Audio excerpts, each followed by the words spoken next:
আসসালামু আলাইকুম প্রিয় দর্শক, অন্যমুখী আলোচনায় আপনাদের সকলকে আমন্ত্রণ জানাচ্ছি। সব জল্পনা কল্পনার অবসান ঘটিয়ে অবশেষে পদত্যাগ করলেন বাংলাদেশের রাষ্ট্রপতি শাহাবুদ্দিন আহমেদ চুপ্পু। গতকাল আমি বলেছিলাম যে তার পদত্যাগকে কেন্দ্র করে একটা বিশাল ষড়যন্ত্র হচ্ছে এবং কাল রাত থেকে আজ পর্যন্ত অনেকগুলো ইনফরমেশন আমি পেয়েছি, যেগুলো নিয়ে আজকে আমি আপনাদের সাথে কথা বলবো। শেষ পর্যন্ত সাথে থাকবেন। প্রিয় বন্ধুরা, প্রীতি, সালাম এবং শুভেচ্ছা নেবেন। রাষ্ট্রপতি শাহাবুদ্দিন আহমেদ চুপ্পু পদত্যাগ পত্রে স্বাক্ষর করেছেন। সেই পদত্যাগ পত্র স্পিকারের কাছে পৌঁছানোর আগে সামাজিক যোগাযোগ মাধ্যমের আমরা পেয়ে গেছি। প্রথমেই একটি পদত্যাগ পত্রটি নিয়ে কথা বলতে চাই। যতদূর জানি, যতদূর পর্যবেক্ষণ করেছি, শুনেছি, রাষ্ট্রপতি সাধারণত স্পিকারকে মাননীয় স্পিকার বলেন, কিন্তু এই পদত্যাগ পত্র শুরু হয়েছে সম্মানিত স্পিকার দিয়ে। এই পদত্যাগ পত্রে কিন্তু টাইপ করা কোনো তারিখ নেই। তার মানে কি আমরা ধরে নেব যে পদত্যাগ পত্রটি আগেই টাইপ করে রাখা হয়েছিল? এই পদত্যাগ পত্রের যে ভাষা, সেটি এতটাই দায়সারা গোছের যে একটা রাষ্ট্রপতির পদত্যাগ পত্র তো এরকম নিম্নমানের হতে পারে না। এবং সেখানে রাষ্ট্রপতি নিচে সই করে তারিখ বসিয়েছেন, না হলে এটা কত তারিখের পদত্যাগ পত্র তার বোঝা যেত না। বর্তমান প্রধানমন্ত্রী তারেক রহমানের একটি সূত্র আমাকে নিশ্চিত করেছে, গতকাল বাংলাদেশের সময় রাত 9:30 থেকে 10টা এরকম একটা সময় রাষ্ট্রপতি শাহাবুদ্দিন আহমেদ চুপ্পু তারেক রহমানকে ফোন করেছিলেন। মোবাইলে তাদের মধ্যে কথা হয়েছে এবং এই যে গত দুদিন ধরে শুনছি যে রাষ্ট্রপতি পদত্যাগ করবেন, সেই প্রসঙ্গটি নিয়েই রাষ্ট্রপতি প্রধানমন্ত্রী তারেক রহমানের সাথে কথা বলেছেন। রাষ্ট্রপতি এই পদত্যাগ বিষয়ে জানতে চেয়েছেন। তারেক রহমান তখন বলেছেন যে দলের ভেতর থেকে তিনি একটি চাপ অনুভব করছেন রাষ্ট্রপতির পদত্যাগের ব্যাপারে, কিন্তু তারেক রহমান এও বলেছেন যে আপনি যেটা ভালো মনে করেন সেই সিদ্ধান্তটি নেবেন। কিন্তু আপনারা যদি আমাদের বাংলাদেশের গণমাধ্যমগুলোর ভূমিকা গতকাল এবং আজকে দেখেন, এবং আজকে তো তারা একেবারে মানে জোর করে পদত্যাগ করতেই হবে এরকম একটা আবহাওয়া কিন্তু তারা তৈরি করেছিল। এবং গতকাল রাত পর্যন্ত শাহাবুদ্দিন আহমেদ চুপ্পু কিন্তু পদত্যাগের সিদ্ধান্ত নেননি। এমনকি আজকে সকাল পর্যন্ত তিনি এই পদত্যাগ পত্রে সই করেননি। তিনি একটি অসুখের কথা বলেছেন, অটোনমিক নিউরোপ্যাথি। আমাদের শরীরের এই যে অটোনমিক নার্ভাস সিস্টেম বলে একটা নার্ভাস সিস্টেম আছে, যেটা অনেক কিছু নিয়ন্ত্রণ করে, যেটা আমরা সরাসরি নিয়ন্ত্রণ করতে পারি না। যেমন হার্টবিট, হৃদস্পন্দন, ব্লাড প্রেশার, এই নিঃশ্বাস প্রশ্বাসের একটা অংশ, মূত্রথলির যে এই যে খালি করে সেইটা, এরকম অনেকগুলো অ্যাক্টিভিটিস আছে যেটা এই অটোনমিক নার্ভাস সিস্টেম দ্বারা নিয়ন্ত্রিত হয়। তো যখন এই নার্ভাস সিস্টেমের মধ্যে কোনো সমস্যা হয়, এই নিউরোপ্যাথি হয়, অসুখ হয়, তখন এই কাজগুলো ঠিকমতো হয় না।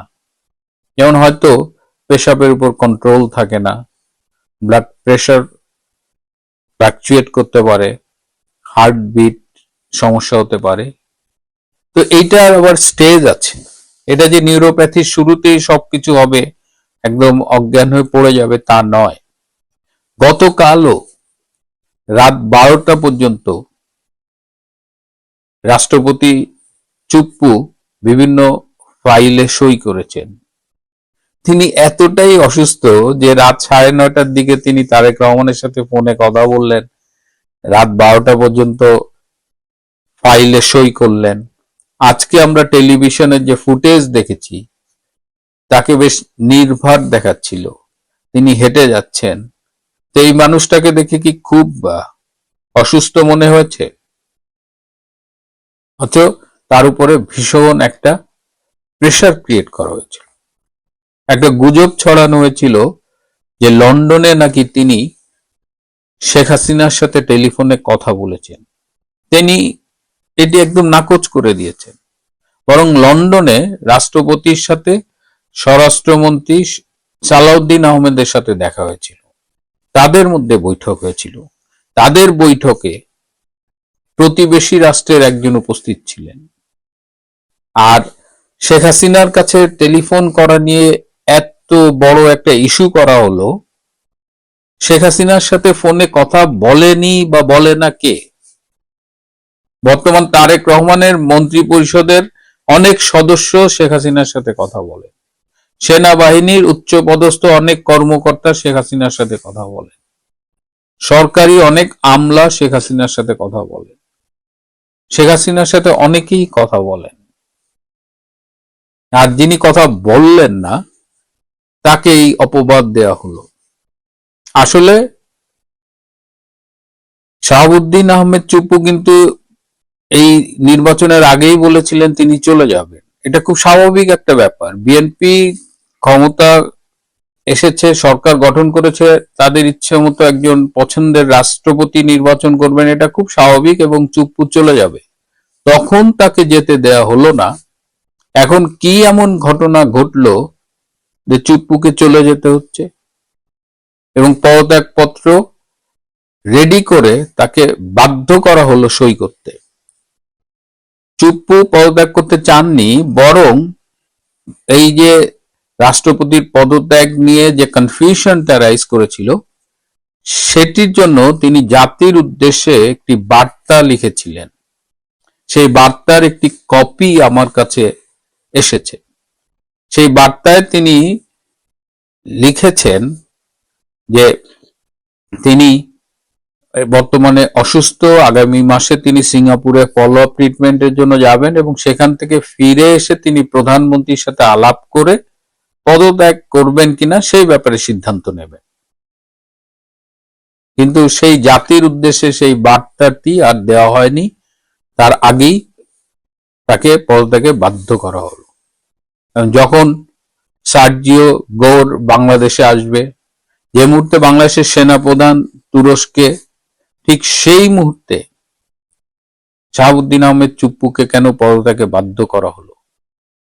কেন সেনা প্রধান আসার পরে হলো না, বা সার্জিও গোর যাবার পরে হলো না? মানে স্পেসিফিক এত তাড়া কেন? এবং শাহবাগে দেখলাম যে চুপ্পুর বিচারের দাবিতে কিছু, ওদের ঠিক চেনা যায় না ওরা কারা, লোক মিছিল করছে। একটু খোঁজ নিয়ে জানলাম যে এই কাজগুলো নাকি করাচ্ছে ডক্টর ইউনূস। ডক্টর ইউনূস জাতিসংঘের মহাসচিব হতে চেয়েছিলেন, কিন্তু তার আর প্রার্থী হবার সুযোগ নেই। তিনি আসলে প্রার্থী হবার কোনো আলোচনাতেই ছিলেন না বাস্তবে, যা ছিল বাংলাদেশে আমাদের মুখে মুখে। কিন্তু রাষ্ট্রপতি হবার আকাঙ্ক্ষাটা তিনি এখনো ছাড়েননি। গত দুদিন তারেক রহমানের কাছে বিভিন্ন প্রভাবশালী ব্যক্তিরা বিশ্বের বিভিন্ন জায়গা থেকে ফোন করেছেন ইউনূসকে রাষ্ট্রপতি বানানোর জন্য। কিন্তু বিএনপির বেশ কয়েকটা সূত্র নিশ্চিত করেছে যে বিএনপি দলীয়ভাবে এটা এনশিওর করেছে যে ডক্টর ইউনূসকে তারা রাষ্ট্রপতি করবেন না। রাষ্ট্রপতি শুধু হলেই হবে না, ডক্টর ইউনূসের কিছু শর্ত আছে, যেমন সামরিক বাহিনীর কর্তৃত্ব তাকে দিতে হবে, সামরিক বাহিনীর টোটাল ট্রান্সফার, পোস্টিং সবকিছু রাষ্ট্রপতির আন্ডারে দিতে হবে। তো এখন বিএনপির অধিকাংশ লোক মনে করছে যে তারা ডক্টর ইউনূসকে রাষ্ট্রপতি করবে না, কিন্তু তারেক রহমান শেষ পর্যন্ত কি করবে এটা বলা যাচ্ছে না। আরেকটা সূত্র মতে বলছে যে সিনিয়র লিডাররা রাষ্ট্রপতি হবে, যেমন মির্জা ফখরুল আলমগীর, ডক্টর মঈন খান, ডক্টর মোশাররফ হোসেন। কিন্তু তারেক রহমানের সাথে ঘনিষ্ঠ একটি সূত্র জানিয়েছে যে তারেক রহমান চান না যে প্রবীণ এই বাঁচা মরার মধ্যে এমন কেউ রাষ্ট্রপতি হোক, বরং তিনি চান যে অপেক্ষাকৃত তরুণ কেউ একজন রাষ্ট্রপতি হোক, যিনি সুন্দর করে কথা বলতে পারবেন, দায়িত্ব পালন করতে পারবেন। সুতরাং এখন দেখা যাক, জোর করে তো চুপ্পুকে পদত্যাগ করা হলো, সর্বশেষ সংবিধান সম্মত ব্যক্তিটিকে সরিয়ে দেওয়া হলো সর্বোচ্চ পর্যায় থেকে। এখন যারা আছেন, সংসদ বলেন, প্রধানমন্ত্রী বলেন, স্পিকার বলেন, সবারই কিন্তু একটা সাংবিধানিক সংকটের মধ্যে দিয়ে তারা আছেন। তো এই অবস্থায় এর আগামী দিনের রাজনীতিতে কি ইম্প্যাক্ট পড়বে এবং সার্বিকভাবে কি হবে সেটা দেখবার জন্য আমাদের একটু অপেক্ষা করতে হবে। প্রিয় বন্ধুরা, আজ এ পর্যন্তই। ভালো থাকবেন, সুস্থ থাকবেন, তার চেয়েও জরুরি হলো নিরাপদে। ক্যালকাটা ডায়ালগস থেকে মনোজ দাসের প্রীতি ও শুভেচ্ছা নিন। গতকাল ককরোচ জনতা পার্টির আন্দোলন নিয়ে যে আলোচনা করেছিলাম তার একেবারে শেষে বলেছিলাম এই আন্দোলন মোদী সরকার তথা বিজেপির কিচ্ছুটি করতে পারবে না এবং আলটিমেটলি জিতবেন মোদী। শুধু 29-এ নয়, আগামী অন্তত 3টে ইলেকশন মোদী জিতবেন, শুনে রাখুন। সে কথাটা যে এত তাড়াতাড়ি সত্যি হবে আমি নিজেও ভাবিনি। আন্দোলনের মুখ সোনাম ওয়াংচুক যে এত তাড়াতাড়ি সারেন্ডার করবেন সেটা আমিও ভাবিনি। কি হলো ঘটনাটা বলি। সোনাম ওয়াংচুক তার অনশন প্রত্যাহার করেছেন। এই খবরটা নিশ্চয়ই এতক্ষণে পেয়ে গেছেন সবাই। এই খবরের তাৎপর্য বিশ্লেষণ করার জন্য এখনকার এই প্রতিবেদনটি, মানে হঠাৎ কি এমন হলো যে সোনাম ওয়াংচুক তিনি সারেন্ডার করে দিলেন, সেই ব্যাখ্যায় যাব। তবে সেই ব্যাখ্যায় যাওয়ার আগে একবার এই খবরটিতে চোখ বুলিয়ে নেওয়া যাক, যেটা বিভিন্ন সংবাদ মাধ্যমে বেরিয়েছে। সংবাদ মাধ্যম বলতে যে খবরগুলো বেরিয়েছে তার থেকে জানা যাচ্ছে 3টে বিশেষ আশ্বাস পেয়ে অনশন ভেঙেছেন সোনাম ওয়াংচুক। এই দেখুন, তাকে হাতে ফলের রস খাইয়ে তার অনশন ভাঙছেন। কে ভাঙছেন? তার দলের কেউ নয়। ভাঙছেন কে?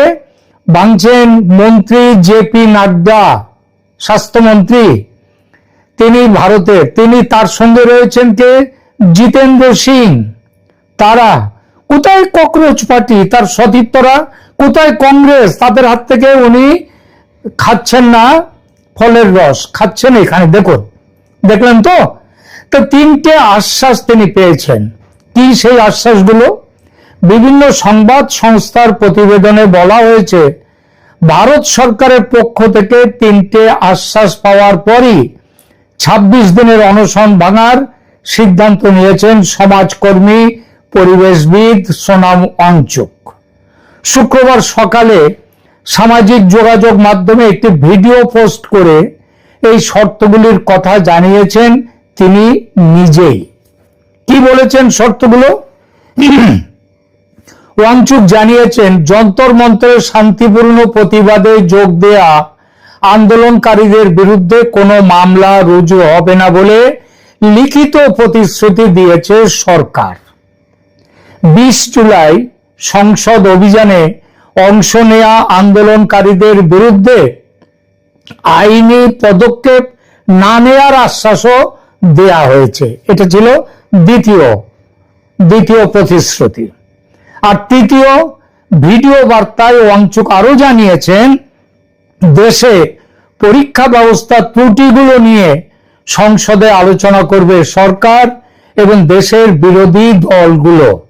এই বিষয়ে খেয়াল করবেন কথাটা, দেশে পরীক্ষা ব্যবস্থার ত্রুটিগুলো নিয়ে সংসদে আলোচনা করবে সরকার এবং দেশের বিরোধী দলগুলো। এ পর্যন্ত কি ছিল? এ পর্যন্ত ছিল সরকার আলোচনা করতে চাইছে আর বিরোধী দলগুলো তারা এই আন্দোলনকে সমর্থনের নামে বয়কট করছিল আলোচনা। আর ওয়াংচুক বললেন না, তারা এখন এই আলোচনা করবে।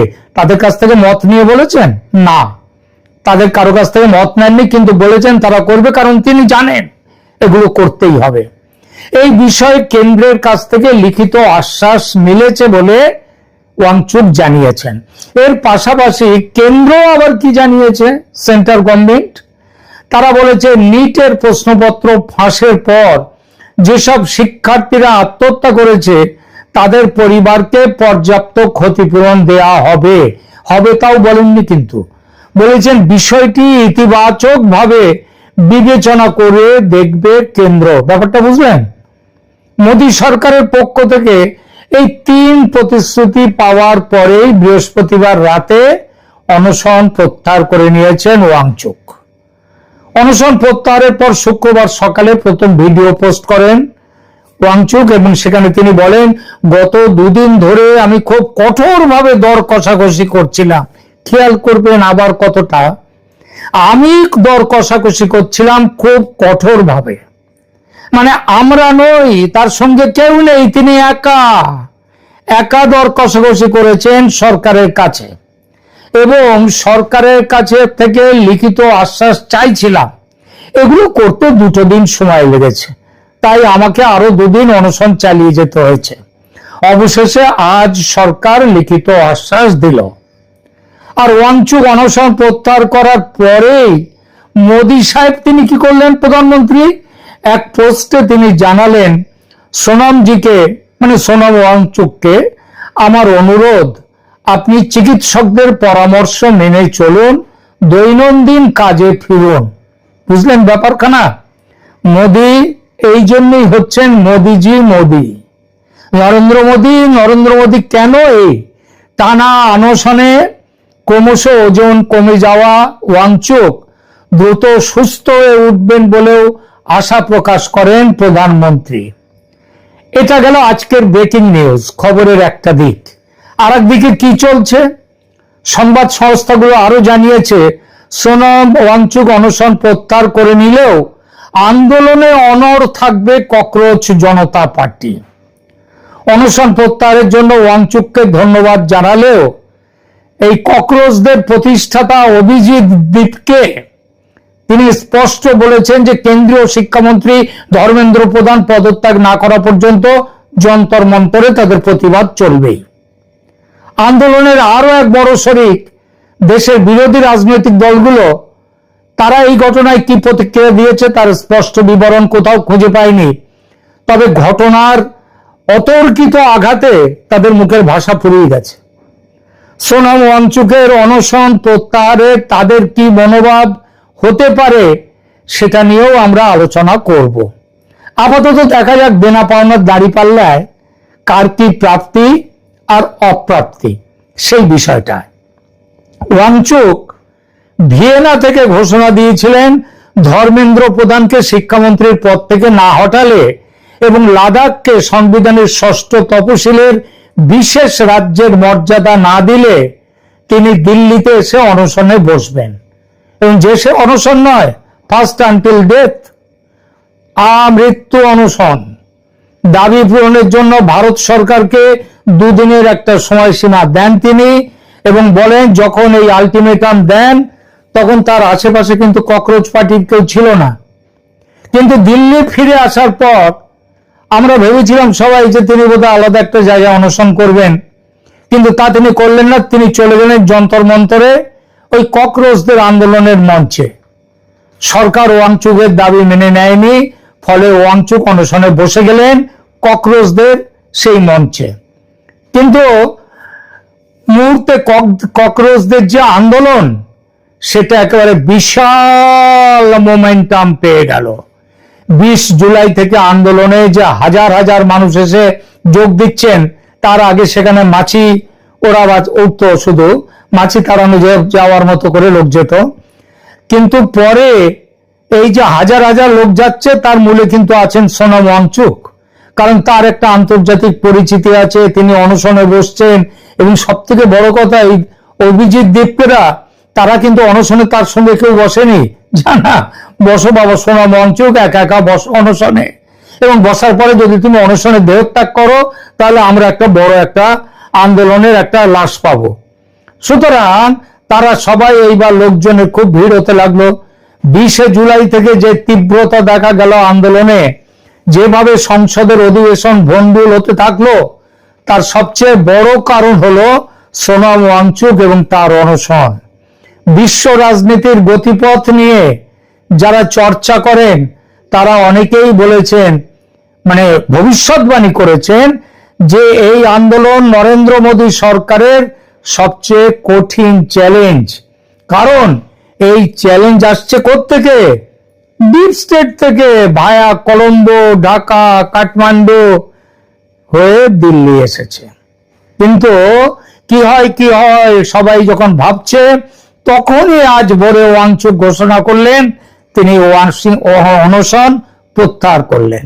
কারণ সরকার প্রতিশ্রুতি দিয়েছে। সেই প্রতিশ্রুতিগুলো কি অনশন বসার সময় যে দাবি ছিল সেই ব্যাপারে? না, তার সাথে কোনো যোগ নেই। ধর্মেন্দ্র প্রধান পদত্যাগ করেননি, এই দাবিটি। কিন্তু আমরা অনেকে আর একটা দাবির কথা ভুলে গেছি, সেটা নিয়ে আজকাল কথাই বলি না। ওয়াংচুক বলেছিলেন লাদাখ নিয়েও একটা দাবি ছিল, লাদাখকে সংবিধানের 6ষ্ঠ তফসিলে আনতে হবে, রাজ্য করতে হবে, সেখানকার জমি জমা বাইরে কেউ কিনতে পারবে না, মানে আবার সেই কাশ্মীরের 370 ধারা নিয়ে আসতে হবে। সেই রকমই। তাই কি ওয়াংচুক ক্ষুব্ধ হলেন যে ককরোচরা তার ওই লাদাখ নিয়ে কোনো কথা বলছে না, তার জন্য কংগ্রেসের ওপরে ক্ষুব্ধ হলেন ওয়াংচুক? থাক সে কথা। আমরা ফিরি নিট কেলেঙ্কারির শিক্ষামন্ত্রী ধর্মেন্দ্র প্রধানকে নিয়ে। সোনাম আর সরকারের সমঝোতায় এই দাবির কিন্তু কোনো উল্লেখ নেই। পেলেন কি কোনো উল্লেখ? তিনি কি বলা হয়েছে সরকারের থেকে ধর্মেন্দ্র প্রধানকে তাকে মন্ত্রিসভা থেকে সরানো হবে? কিচ্ছু বলা হয়নি। দেখুন, রাজনীতির একটা বড় শিক্ষা আছে। আন্দোলন শুরু করা যত কঠিন, আন্দোলন শেষ করা তার থেকে কঠিন। কারণ আন্দোলন যখন শুরু হয় তখন মানুষের আবেগ তাকে এগিয়ে নিয়ে যায়, কিন্তু আন্দোলন যখন দীর্ঘস্থায়ী হয় তখন সেখানে ঢুকে পড়ে নানা স্বার্থ, নানা কৌশল, নানা রাজনৈতিক হিসাব, ভয় চলে আসে ভেতরে। আজ ভারতের সাম্প্রতিক ছাত্র আন্দোলনের, এই ককরোচ আন্দোলনের ঠিক সেই জায়গাতে দাঁড়িয়ে যাচ্ছি আমরা। সোনাম ওয়াংচুক অনশন ভেঙেছেন সরকারের সঙ্গে টানা আলোচনার পর, এবং অনশন ভাঙার সময় তিনি একটু অত্যন্ত তাৎপর্যপূর্ণ কথা বলেছেন, দেশের স্বার্থে এবং যাতে আর হিংসা না বাড়ে সেই কারণেই তিনি এই সিদ্ধান্ত নিয়েছেন। তাহলে কি আমরা এটা বলতে পারি যে হিংসা বাড়ছে দেখেই তিনি পিছিয়ে এলেন? এই একটি বাক্যই সম্ভবত গোটা আন্দোলনের ভবিষ্যৎ রাজনীতির সবচেয়ে গুরুত্বপূর্ণ সূত্র। আজ আমরা কারো জয় পরাজয় বিচার করব না, আজ আমরা বোঝার চেষ্টা করব, এক, কেন এই কথাগুলো বললেন সোনাম ওয়াংচুক? এটা কি তার দিব্য দর্শন, নাকি তিনি বুঝলেন যে তাকে ব্যবহার করা হচ্ছে? আন্দোলনের গতি প্রকৃতি দেখে কি তিনি মনে করেছেন যে যেভাবে চলছে এই আন্দোলন সেটা ঠিক পথ নয়? দুই, তার বার্তা থেকে বোঝা যাচ্ছে সরকারের সঙ্গে সমঝোতার কথাবার্তা তিনি চালিয়েছেন একা, না আছে ককরোচ পার্টির কেউ, না আছে রাহুল গান্ধী বা অন্য কোনো বিরোধী নেতা। এটা কেন? কারণ কেন্দ্রীয় মন্ত্রী জেপি নাড্ডা আর জিতেন্দ্র সিং এর হাত থেকে ফলের রস খেয়ে অনশন ভাঙছেন তিনি। কেন সেখানে ককরোচ বা কংগ্রেস দলের কেউ নেই বলুন? 3 নম্বর, এবার আন্দোলনের কি হবে? ককরোচরা কি তাদের গোপন আবাসে ঢুকে যাবে, ওই গর্ত যেখানে জায়গা আছে সেখানটায়, নাকি আন্দোলনের নামে পাথরবাজি করবে? 4 নম্বর, সংসদ বয়কট চলার হিম্মত হবে কি বিরোধীদের? সোনামের সমঝোতা সূত্র অমান্য করার সাহস কি হবে কংগ্রেসের? এবং 5, যারা বলছিল মোদি শেষ হয়ে যাবে, এবার আর নেই মোদির হাল হবে হাসিনার মতো, তাদের জন্য কোনো সমবেদনা সূচক বাক্য কি দেয়া যাবে? আসুন এক এক করে এগোই। প্রথম এখানে কথা বললেন সোনাম। তার কারণ সোনাম দেখেছেন যে যেভাবে চলছে আন্দোলন সেটা ঠিক পথ নয়। সোনাম বুঝেছিলেন আন্দোলনের মুখ হয়ে উঠেছেন তিনি, অথচ তাকে বাদ দিয়ে কিছু লোক আন্দোলনকে হাইজ্যাক করছে। প্রথমে ওই অভিজিৎ দীপকে, আর অরবিন্দ কেজরিওয়াল। অভিজিৎ দিককে একসময় আম আদমি পার্টিতে ছিলেন, একেবারে শেষ দিকে এসেছে রাহুল গান্ধী আর তার দল। আর বিরোধীরা তো এর মধ্যে সবাই আসছে, সমাজবাদী পার্টি, স্ট্যালিন, অমুক তমুক, রাজনীতি ছেড়ে দিয়ে আসছে, অভিনেতারা আসছে। আমাদের অরিজিৎ সিং এর নাম, গায়ক, তিনিও নাকি এদের সমর্থনে ছিলেন, আজকে গতকাল বলেছেন। আর আজকে যেই উঠে গেছে সোনাম ওয়াংচুকের অনশন, তিনি বলেছেন না না, আমি এর মধ্যে নেই। ককরোচ পার্টি যখন যন্তর মন্তর অচল করে দিচ্ছে, কংগ্রেস তখন প্রধানমন্ত্রীর বাড়ি অবরোধ করছে। কেজরিওয়াল আর তার দলবল বলছে কংগ্রেস বিজেপির বি টিম, বিজেপির হয়ে নেমেছে। আর কংগ্রেস বলছে ককরোচরা বিজেপির সুবিধা করছে। এ বলে ও দালাল, ও বলে এ দালাল, কোনো তালমেল নেই, কোঅর্ডিনেশন নেই। পরিস্থিতি এমন জায়গায় পৌঁছে যাচ্ছে যেখানে সাধারণ মানুষ যারা রাস্তায় নেমেছে তারা পড়ছে বিপদে। কেন্দ্র সরকার এনএসএ বা ন্যাশনাল সিকিউরিটি অ্যাক্ট জারি করেছে, তাতে ধরলে ব্যাস জীবন বরবাদ, আর সরকারি চাকরি পাবে না, কতদিন জেলখানার ভেতরে থাকতে হবে ঠিক নেই। সুতরাং কংগ্রেস কেন্দ্রীয় সরকার গুছিয়ে নামছে বাজারে। এফআরসিএ করেছে, ওই ফরেন বা বিদেশ থেকে টাকা আনবে এনজিও, সেসব আর চলবে না। ফলে প্রতিরোধ করতে গেলে যে রাজনৈতিক বুদ্ধি ও প্রজ্ঞা দরকার, সেটা না আছে ককরোচদের, না আছে কংগ্রেসের।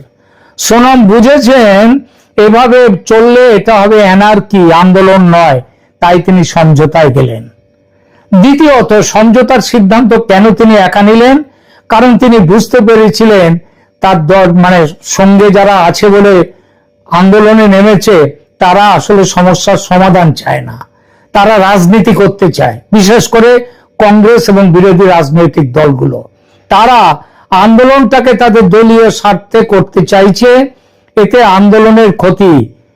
এবং তারা মনে মনে চাইছিল সোনাম ওয়াংচুক যদি এইভাবে দেহ রাখে তাহলে একটা লাশ পাওয়া যাবে, একটা শহীদ পাওয়া যাবে। তাই সরকার যখন বলছে সংসদে আলোচনা করতে রাজি, তখন কংগ্রেসের বিরোধিতা হচ্ছে আন্দোলনের আগুনে রুটি সেকে নেয়া। ওয়াংচুক কংগ্রেসকে সুবিধা দিতে অনশনে নামেননি। তৃতীয়ত, এই সিদ্ধান্ত কি মানবে ককরোচরা? যে যিনি বলেছেন, ওই যে বললেন না, আমাদের ওয়াংচুক বললেন না যে তিনি আর দেশের স্বার্থ দেখতে গন্ডগোল যাতে না হয় তার জন্য তিনি আন্দোলন অনশন তুলে নিলেন। আর অভিজিৎ দীপকে বলছেন কি, যে আন্দোলন জারি থাকবে, মানে এখন যেমন পাথর ছোড়া হচ্ছে, ইট ছোড়া হচ্ছে, রাস্তাঘাট বন্ধ করা হচ্ছে, সে সব থাকবে। আসলে সোনামবিহীন আন্দোলন অর্থহীন।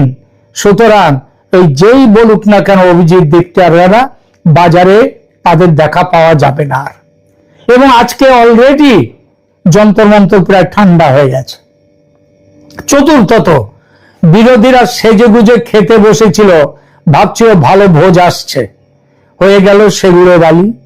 সংসদে যোগ দিতে হবে, আলোচনায় অংশ নিতে হবে, কংগ্রেস বাধ্য হবে সংসদ অধিবেশনে এই বিষয় নিয়ে আলোচনা করতে। তখন কংগ্রেস আমলে কত জায়গায় প্রশ্ন ফাঁস হয়েছে, কাউকে সাজা দেয়া হয়নি, সেসবগুলো আসবে। সুতরাং এখন বয়কট করতে গেলে কংগ্রেসকে আর শেষ হয়ে যাবে কংগ্রেস। পঞ্চমত, যারা ভেবেছিল মোদী শেষ, মোদী ফিনিশ, ভারতবর্ষে আর মোদী রাজত্ব থাকবে না, বিজেপি থাকবে না, ডিপ স্টেট, আন্তর্জাতিক সংবাদ মাধ্যম ডিপ স্টেট, তারাও বলেছিল যে ভারতে নাকি এখন গণতন্ত্র নেই, গণতন্ত্র নেই নাকি ভারতে। এইবার সেই জন্য গণতন্ত্র নেই বলে রাস্তায় নেমে জোর করে দখল করতে গিয়েছিল। এখন কি হলো? এখন কি হলো? আর বাংলাদেশ, সেই একটা কথা আছে না যে বানের আগে ট্যাপা ভাসে, জানেন তো, ট্যাপা মাছ একটা, সেই বৃষ্টি বান আসার আগে নদীতে বান আসলেই আবার গ্রামে গঞ্জে দেখা যায় ট্যাপা মাছ আগে ভেসে উঠতো, মরে ভেসে উঠতো। তো বাংলাদেশের হয়েছে তাই, ভারতে বান আসবে আর ওরা ওখানে ভেসে উঠছে। কি সব ছবি লাগিয়েছিল থ্রেডে, দেখছিলাম গতকাল থেকে। মানে একটা ছবির কথা দেখছি, লিখে দিয়েছে যে মোদি হাসিনার এরকম মোদি দুজনে মানে একটা কাছাকাছি গলা জড়াজড়ি করে ধরে কাঁদছে। সেখানে বলা হচ্ছে হাসিনা বলছেন যে আমি একা নই, তুমিও আছে, জুলাই আমাদের দুজনকে খেয়েছে, সেই খাওয়াটা আর হলো না।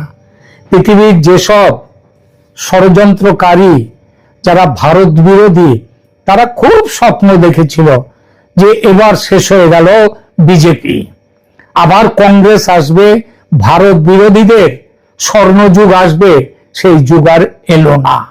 আমি গতকালই বলেছিলাম মোদিকে হটানো যাবে না এইসব আন্দোলন করে, তাই হলো।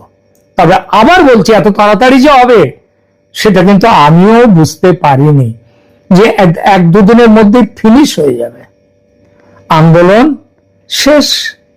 এখন দেখা যাক আগামী দিনে বিজেপি আরো কতটা এগিয়ে চলে। আর পশ্চিম বাংলা, এখানে তো ডবল ইঞ্জিন সরকার এসেছে, যেভাবে চলছে এই সরকার, বাংলাদেশের ভাইরা এইবার আবার নতুন করে কাঁদতে শেখো। ওই যে দুদিন ধরে খুব আনন্দ করলে ককরোচ আন্দোলন নিয়ে, এবার কান্নাকাটি করো একটু। ধন্যবাদ।